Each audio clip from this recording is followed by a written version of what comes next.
Hi everyone, it's Elaine Guinn, and today I'm in McDowell Gardens with Vickie Provine. Vickie works for the city of Bloomington, and I've known Vickie for, gosh, has it been 4 or 5 years? It's been a while. It's Maybe been a a little while. longer. Yeah. And Vickie's just one of my favorite people, and I always love what you have to say and how you say it. And I thought my audience might be interested in learning about what you do at the city and your role there. Okay. Well, I have to say, it's been a pleasure knowing you all these years. Aw. And I remember getting to know you the most when you took my Citizens Academy class. Yes. And we'll start out with that. Sure, yeah. Okay. So you run Citizens Academy. Yeah. The city of Bloomington offers a class called Citizens Academy, and it is to learn about how the city of Bloomington works. This will be our 20th class this I had fall. no idea. Yes.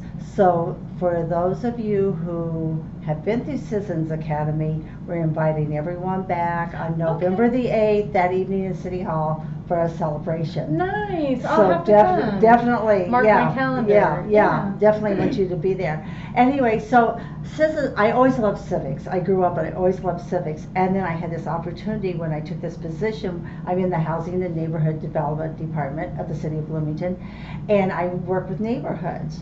And they developed this class. This class was developed before I came to hand, so it ran 1 year, one class prior to me coming to hand department, and it was to help neighborhoods understand how City Hall works, because there's all these different departments and all these different things that goes on. Yes. So how do you as a neighborhood leader know who do you talk to about different things that you're concerned about in your neighborhood, or you want to accomplish something in your neighborhood?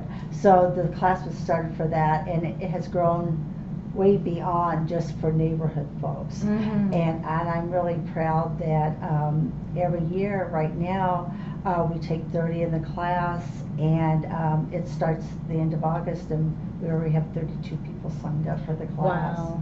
So it's still running very strong and very popular. But the wonderful thing is you get to come to City Hall, you get to go to all these off sites of city departments, utilities and fire and police, and you get to learn about the departments. You get to meet staff. You get to meet firemen and see how they make it work and do all that, and the police and the police car and what it is. There's just so many things that you learn about City Hall, and you have the opportunity to interact. You come and you learn, and you can ask your questions, and others people's questions are always fascinating. How to learn. It's 9 weeks, 2 hours every Thursday night, and it's been so much fun. I've met the most wonderful people through it. People who care about communities show up, such as yourself. So it's really been a pleasure to do that. But it's a wonderful way to learn about your city and understand how it works, and hopefully be a springboard to get involved in community. Yeah. Such as you did. Yeah. You know, I was going to say that there are three women that I met during that class, and we've stayed in touch. We've made great. friendships, and that was really nice, you know. And I also, from a student perspective, I felt closer to my government. I felt closer to to have a personal, like a face, and to meet each of the individual departments and to understand how they interact with each other. And that's why the water company does or doesn't do this or whatever it was. I found all of it very, very helpful. It was just very helpful, and I loved it. So And I encourage anybody who's interested in learning about Bloomington and just how to be involved in your community to look for the Citizens Academy class and sign up, and you'll get to see Vickie in person. And she's a great teacher. I really don't teach the class. I organize it.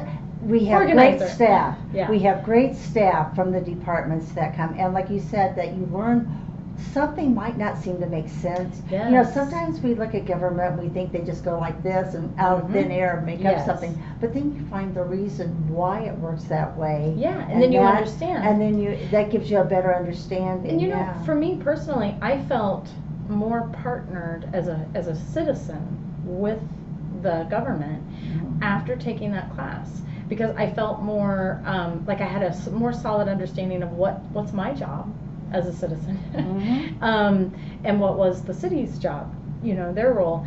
And I felt like I got more engaged in general after taking that class. So it's very, very, very useful. That's what we hope. That's a springboard into community.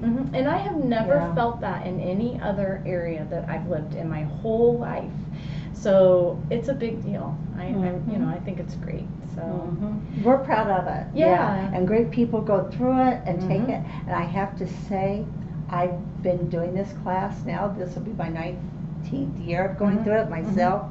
And every year is always new and fascinating. Wow. It really is, because, you know, things change, departments change, people, what they're sharing or what there's so much going on at City Hall. You can't begin to cover everything through the class. So they'll choose to feature different areas each year. So, wow, I love having that front row seat every year. Well, learning. What's going on. Like you have the front row, like you were saying, you have the bird's eye view on everything. That's awesome. Yeah, it is.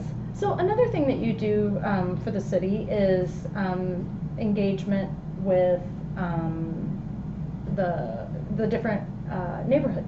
And yes, that's the main thrust of my job, neighborhood services. And so what I do is I work with neighborhoods. That may be helping someone form a neighborhood. Right now in Bloomington, we have had 58 different neighborhoods who have said, we're a neighborhood association and registered with the city. And there's the ebb and flow. It doesn't mean like all 58 are out there running and doing things. There's the ebb and flow of leaders come and leaders go. Maybe they're active because something's going on in the community where they're wanting to address it and not. But anyway, so far 58, and I'm working with the 59th one at this point in time, and getting ready to organize. So we're there to help organize, or if you want to revitalize, if you haven't been meeting, we make copies for the neighborhoods. I do workshops, trainings, one-on-one support of what's going on.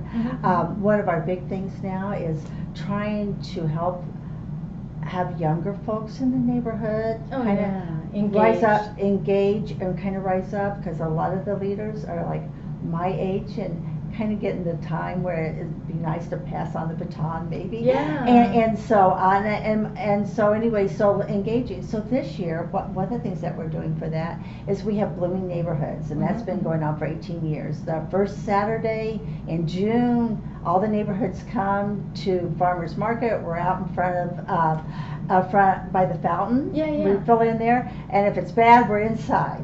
So we have it, and it's really fun because you can come, you can learn about your neighborhood. Everybody has pictures and different things and activities that they do. And this year we partnered with WTIU. Oh, nice. And so Mr. Rogers' theme. It's 50 years for Mr. Rogers. It's 200 years for the city. So we have all these anniversaries going on. So they're going to be there, and we're going to have a sign up for a giveaway for a little the trolley from Mr. Rogers. And you have pictures with the different cutouts. My show is called In Your Neighborhood. You would be based perfect. off of the Mr. Rogers. That's where I got that idea. So that's awesome. So we have buttons for everybody. It's a beautiful day in Bloomington's neighborhoods. It fits in perfect. And they're going to have a photo booth. That was completely unintentional. I did not know. But come Farmers Market between 10 and noon on June the 2nd, so and we'll have all the neighborhoods there. And hopefully for people who are coming to the market who maybe don't know about their neighborhood, they can come over and learn. They can meet some of the people. We've even had people who said they moved to a certain neighborhood because they came to Farmers Market and learned about it. Met people that they really liked and thought, and that's the fun thing about Bloomington. I think all the neighborhoods have their own unique character. You know, my dog garden says we're kind of quirky. You know? That's so funny. You're in the quirky neighborhood. I love it. But every neighborhood does kind of have its own charm, its own way of. So anyway, so it's really great as if you want to pick where you want to live in Bloomington. Just kind of look around and see what kind of neighborhood. The neighborhood. I could see how that would be useful for someone who's looking to buy a home and they're not really sure exactly where they want to go. Maybe they're living in an apartment. They've been here for a while. That's a great idea for people to come out, learn about neighborhoods. And because honestly, there's people in this community with the neighborhoods who spend a lot of hours at City Hall and in meetings, making things happen to benefit their neighborhood. Yeah. And if you ever watch Channel 12 and watch CATS, you'll Mhm, oftentimes see them up there speaking. But there are people who work really hard about that quality of life. And that's what I think what's so great about Bloomington is that we have all these great neighborhoods that people want to live in Bloomington, and they want to live in certain neighborhoods because they're strong. There's that good sense of community that they develop. So so I think, there's economics and there's different things, but I think community-wise, our neighborhoods are really a great sell, because I've known people who moved away from Bloomington and then go, oh my gosh, what have I given up and what have I left? Yeah. And come back and try to get reestablished again, and they know what neighborhood they want to live in, what they want to do. But I think it says a lot for our town and the people that live here. It does. You kind of beat me to my other question, which is what is your absolute favorite thing about Bloomington? And I know gosh, the list could be so long. I know, and that's okay. There could be more than one favorite, but like, what's your top? Anything top 3? How's that? As far as activities, I have to say just the farmers market. The farmers market. For people who maybe aren't familiar, can you talk about what you might find at the farmers market? Because it's more than just fresh produce. Exactly. On Saturday mornings, I think it starts in April and goes through the end of October, I believe. They have farmers markets and outside market at City Hall, 401 North Morton. And obviously we have all the wonderful organic fresh produce, and by the seasons and you'll have all these wonderful flowers things, and a lot of beautiful flowers. I lot know. of beautiful, absolutely beautiful flowers there. There's people sell honey, they sell soap. They sell you can buy the plants there, to indoor plants and outside plants you can have there. Oh my gosh, there's so many things, and trees and bushes, popcorn. Yeah, and there's food. And now there's the area with coffee and all kinds of pastries and different kind of restaurants that are there. So it's a wonderful way to spend your morning. You can get a good cup of coffee and there's have a usually wonderful music snack. And thank you. Yeah, there's usually great music, and when you walk Yes. around, you can just, sometimes I would just sit, near the music and just enjoy whatever I was eating. I stopped and grabbed some food, and then on my way out, grabbed some fresh produce, whatever it was we were looking for. I bought plants there last year for my yard, and I have them both in my yard, and they're beautiful. Yeah. They're just gorgeous, and so Thriving, huh? yeah, they are. They're just beautiful plants. So and you just run into all kinds of wonderful I people. know. That's the fun thing about farmers market. You run into a lot of folks that you don't get to see normally, so you get to catch up and say hi. And then, for sure. day, so. That just brought up like a little side thought. When I first moved to Bloomington, I didn't know anyone, and I didn't have friends for the first year or so. I mean, it's a hard town for adults over, say, 35 to make friends. And so I decided one day, to make friends, I need to be a friend. And I just started putting myself out there and talking to people and meeting people and volunteering. And I love the volunteer opportunities that you have in Bloomington too. There's so many people that are interested in helping and getting involved. And Bloomington really makes it easy to build friendships. Once you get out there, you can't do that just sitting in your house. I'm just going to throw that out there. And that's true. Yeah. And that's right. When you're a little older and you don't have children in school where you meet the other parents and have that commonality, and then you come in and sometimes you just work and not getting out socially, it just makes it hard. And I think there is that breakthrough, but that's such a good point. And I think that even I'll put it back to my love of what I do with neighborhoods. Going to neighborhood meetings is always, it's a good way to get active in your community and find out what's going on. Even if you don't get active, you go to the meeting and you'll find out what's going on. And then the best community builder you could ever do is just have a picnic, a street party. Yes, and that's when I started making friends too. Like going to one of the street parties. I lived in Bryant Park, and yes, we helped fund. So wonderful. We help fund that every year. It's an amazing. They have It's huge. the best, I think. I mean, it was just massive. It's amazing. They really have it down I've to never art seen form. anything like it. It was Yeah. really nice. Yeah, and what's great is that we have grants to help. We have grants for neighborhoods. We have cleanup grants and small and simple grants and neighborhood improvement grants, and we could take up hours talking about the differences. But if you want to do something for your neighborhood, you just contact me and I can walk you through that. And that's good to know. But really, community building. Getting people together, because there's some people who never come out to a meeting, or they won't come to City Hall about something. But boy, when you have the picnic, down the street, that works, and you can bring your kids, and there's always great entertainment, and that's a great way to meet people and build community. And that's really what it's about. Strong neighborhood associations are just building community and bringing people together that have a common purpose because they live in a common area. But Bloomington's not so big as that we can be a community. I went to conferences where a neighborhood would be the size of Bloomington. Wow, yeah. And because of the size of the city. Yes. And within Bloomington, we have all these communities self-made, because you set your own boundaries for your neighborhood. You don't dictate anything. The city does it. You just come and say, this area we want to be, this is what we want to be a neighborhood, this is what we want to be called, and help them through bylaws and that process. But anyway, it's people just wanting to come together, and it really enriches your life by those relationships, because there's been in America kind of that garage door mentality. They said where people drive in the garage and the garage door goes down, opens up, and you leave. And when you can go out and meet your neighbors and be involved and help one another, there's all kinds of, just a lot of wonderful stories about neighbors helping each other and making it work. Well, and that brought me to a point, this comes up many times in many episodes that I've had, which is we have become so disconnected as a society. And, even though I work in technology and I love technology, I feel like it's also played a role in this disconnect that we have with each other.